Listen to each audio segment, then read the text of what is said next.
So you have tendon pain. You want to not have tendon pain.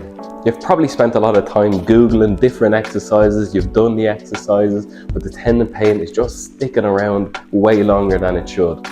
This video is not about teaching you what exercises to do, it's about teaching you how to treat tendon pains.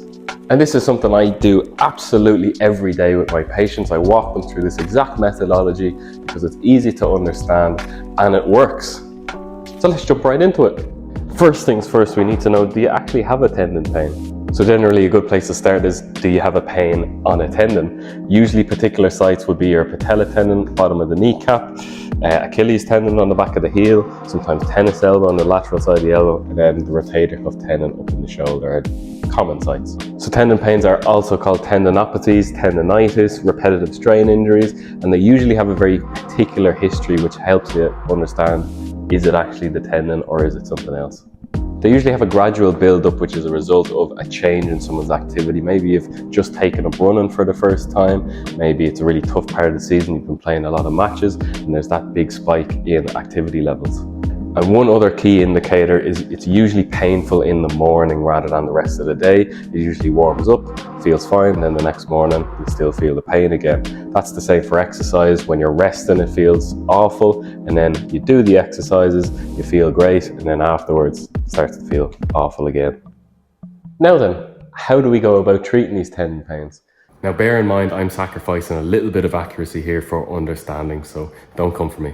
Tendon pains generally work on a sliding scale. The sliding scale looks a little bit more like this, but that's complicated and really ugly. My sliding scale looks a little bit more like this. So we can imagine right down the middle you have your normal tendon. So that's a non-painful tendon. You don't have any awareness or anything like that, and it's functioning very well.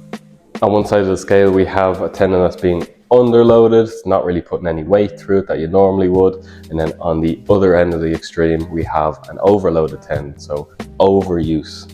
So as you start to overuse your tendon, maybe increasing your activity a little bit more than you're used to, you start to creep along that sliding scale towards the overuse side. At the very extreme end of overuse is complete ruptures. The normal reaction for quite a lot of people when they get pain is to take the weight off and stop doing all the exercises that they usually do, which is fair enough. If you sprain your knee or if you sprain your ankle or something, you would reduce your activities a good bit to protect it, but these work a little bit differently. Because what that does, instead of bringing you back to the norm, now you're not using your tendon at all, so you bypass and you go straight to underloading the tendon.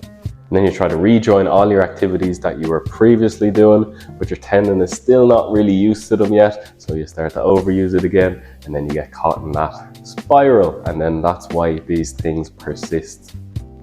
So how do we get you back to the middle, and why haven't those exercises that Dr. Google has shown you, why haven't they been working? And this is where I like to introduce the word capacity. So that's just the tendon's ability to handle load. And your tendon's capacity will change depending on how irritated it is. So obviously ones that are completely ruptured are not going to be tolerating much load at all, whereas ones that are only a little bit irritated will handle a lot more. And if we plot this out on our little graph here, we get a sort of a bell curve shape. And what we need to do on this bell curve is to match the exercises to help you progress up the bell curve back to the norm. And that will depend on the intensity of the exercise. So if you can only tolerate low load exercises, then that's where we'll start.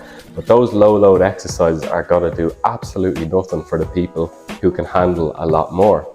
For example, we'll use patellar tendinitis. If we go to Dr. Google, he's given us a few exercises to do. Straight leg raises, short arc quads, wall sits are another really popular one. And these are all really simple exercises. If you have that really intense patellar tendinopathy, then these are probably perfect for you. But what happens when you try to return to a sport that involves you sprinting and jumping and changing directions, or even if you want to go back to the gym and squat 100 kilos?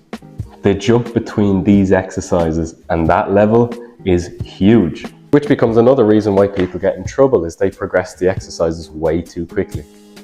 And normally that's where we come in, the physios, we're kind of experts at progressing exercises at the right intensity, at the right times. That's not to say that you can't do it yourself. These are the principles. It's really easy to understand.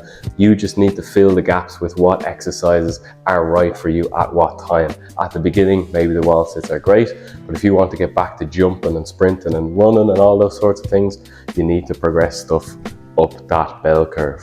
And how do you know if the intensity is the right intensity for the minute? Well, you can use your pain as a guide. Imagine a scale of 1 to 10. This scale is a little bit more accurate to what we're looking for. It's not the feels kind of so. 10 is face meltingly painful. 1 is I don't really feel any pain at all.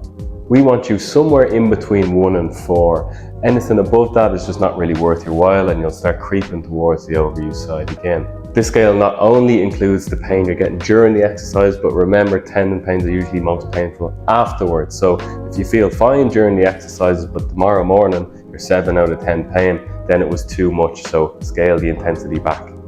And this is why I love these principles, because they work across the board. If you had a shoulder pain, it's the same thing. A wall press up is going to be so much easier than a 100 kilo bench press is going to be. So if you're spending day after day just doing wall press ups and then you go straight to the 100 kilo press, it's not really going to do you much good. But if you now know you need to gradually build yourself up, go from a wall press up maybe to a countertop press up to doing it on the floor eventually, then you're back onto the bench press, and now it's all weighing up. I do hope this video was helpful. I hope you learned something. If you have any questions, put them in the comment section, and of course if you liked it, leave a like and check if that subscribe button works. We might do a few more of these in the future. Check me out on TikTok and Instagram @PhysioEowen, and we'll see you in the next one.